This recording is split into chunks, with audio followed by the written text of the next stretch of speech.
Alright, so let's look at this map here.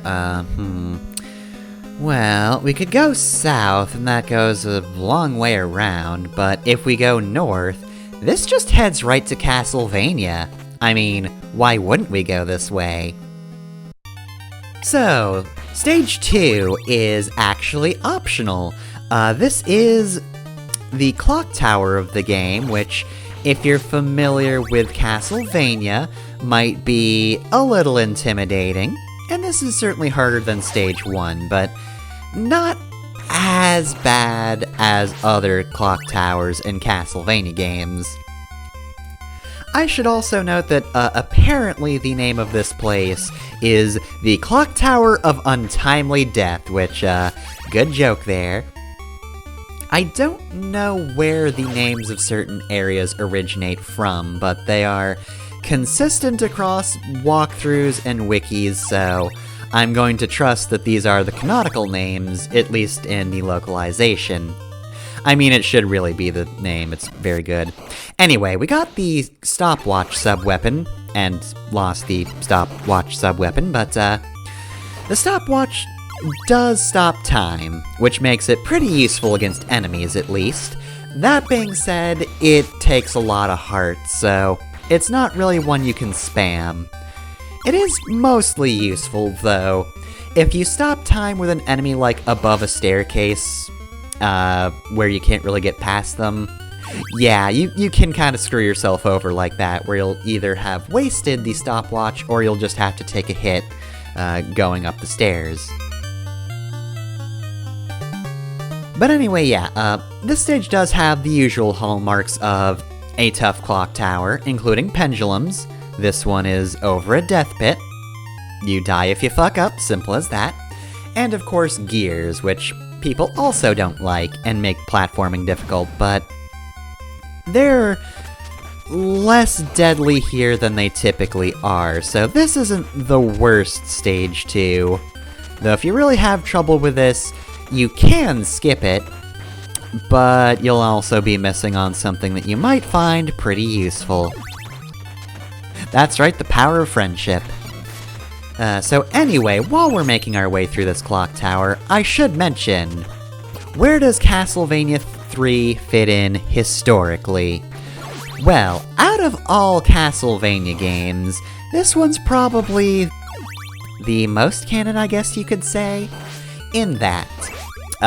Dracula, of course, based mainly on Bram Stoker's Dracula from the story. However, this one and also the one from that story are based on a real person, Vlad the Impaler. You've probably heard of him. Put people on sticks, and that did not go over super well with the Transylvanians, all things considered. But yeah, Vladimir Tepes III was a real-ass person, and for this episode at least, there's only one real relevant piece of information that I need to make note of. And that is his date of death. He died either in December of 1476 or the following January. Castlevania 3 takes place in 1476, so this is like the actual canonical point where Dracula dies. I mean, look, we've already killed him once as Sonia Belmont, which is totally canon, that definitely happened, you can't tell me otherwise. And of course, as we all know, his real name is Matthias, but he doesn't really talk about that anymore. But the history books don't really talk about that aspect of it, nor do they cover all of the sorcery that Dracula did. Also worth noting, though, that Vladimir was the ruler of Wallachia at the time. And that is actually where this game takes place, sort of. It's translated as Wallachia, which I think is just the Japanese spelling of it, I guess?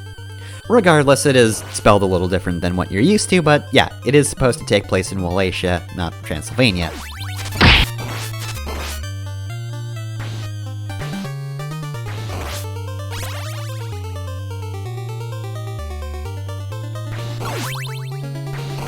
Anyway, we're gonna stop talking about that right here, because we have Nasty Grant. He's a weird little guy. He'll throw knives, and also, if you give him some time, he'll start climbing the walls and dropping axes. And then we kill him and he faceplants. I love that pose.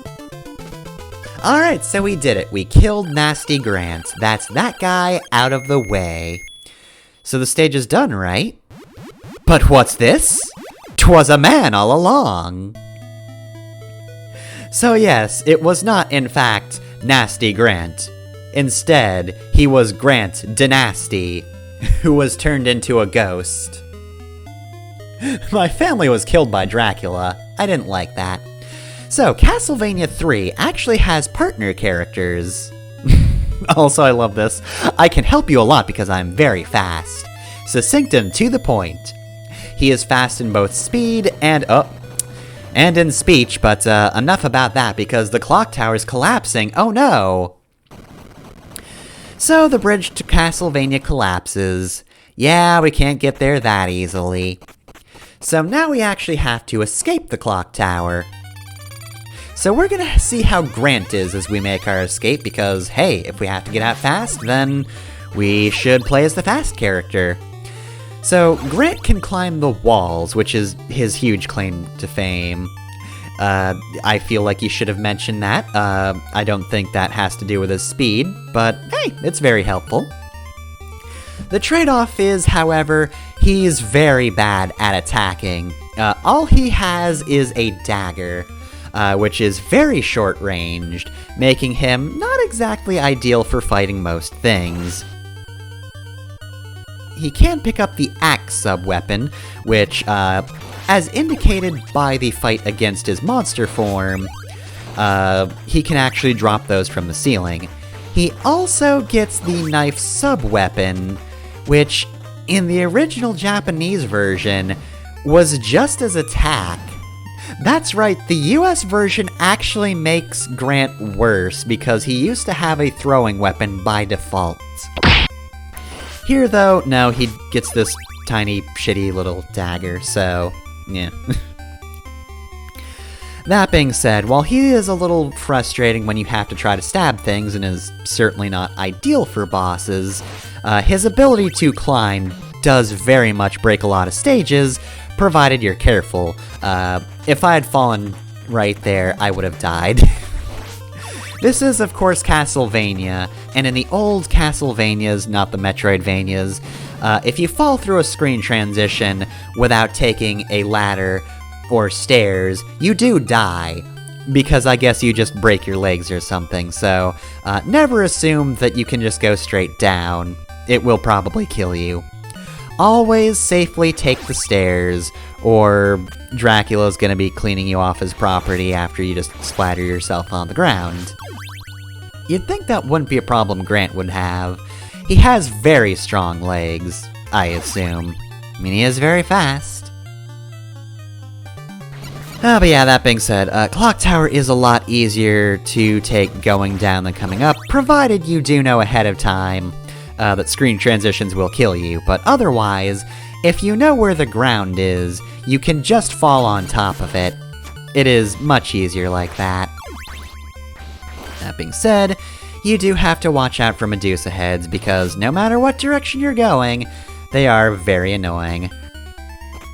Regardless, that's the end of the stage. So, didn't make any forward progress on getting to Castlevania, but Trevor did make a new friend, so I would say that panned out pretty well.